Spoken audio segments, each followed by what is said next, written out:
Welcome to Nintendo Ninja News. I'm your host, Chris Tyson, and we're here to talk about Fortnite, the current status at the moment of putting overpowered items into their game because apparently that's what you should do.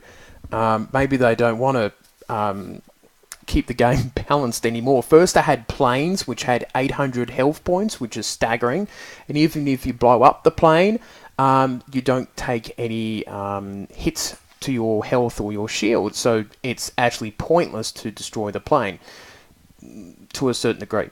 Now they have the Infinity Blade.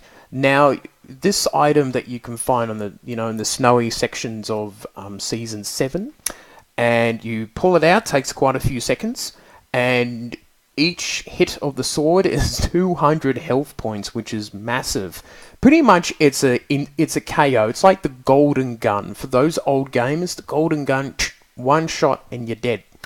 Now, this is not a good idea, Epic Games, to introduce something that is a game-breaking item that can basically one-shot KO on you. Now, there are powerful weapons like shotguns and rocket grenades and things like that, but you can always sort of defend against it. This thing is fairly overpowered, and I suggest for Epic Games to either really nerf the hell out of it, or just remove it altogether. Maybe Epic Games just put it in the game for the shits and giggles and just see how much chaos we can create in the game.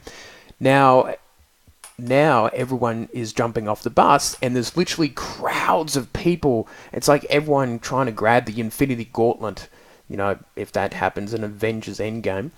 But it's not really good. And it is, I will say, it's a little fun to watch everyone beat the crap out of each other for a sword, an overpowered sword that kind of breaks the game. Now, how do you deal with the Infinity Blade? What is the answer to dealing with an overpowered weapon?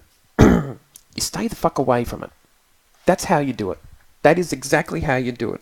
You don't go and try to get the sword yourself. You go to the opposite end of the map, you wait for everyone to try to kill each other, and just watch the numbers dwindle.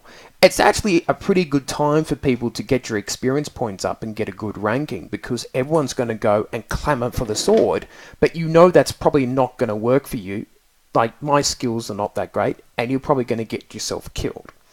So my plan is to not deal with the sword. Now, if I see a player with a sword, then I will have to try to take care of it and use some ranged weapons to try to take out this player. It's going to be interesting to see if I do come across someone with the actual sword. So that's pretty much the only advice that I have, because unless you're a big professional player for Fortnite, then I would suggest for you to, go grab the sword if you're really, really good.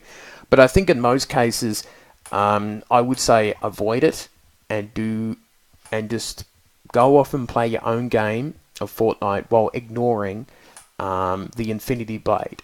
But Epic Games, I think you need to nerf the item or remove it because it's not good. And the planes too. That's not good. Or is this the beginning of Fortnite balancing of the game becoming broken? And this is how a lot of games end up being. They end up going very well, and then they tweak it so much that it ends up being broken in the end. I don't think that's the case quite yet, but I think they need to do some changes. So, that's it for me. I'll see you next time.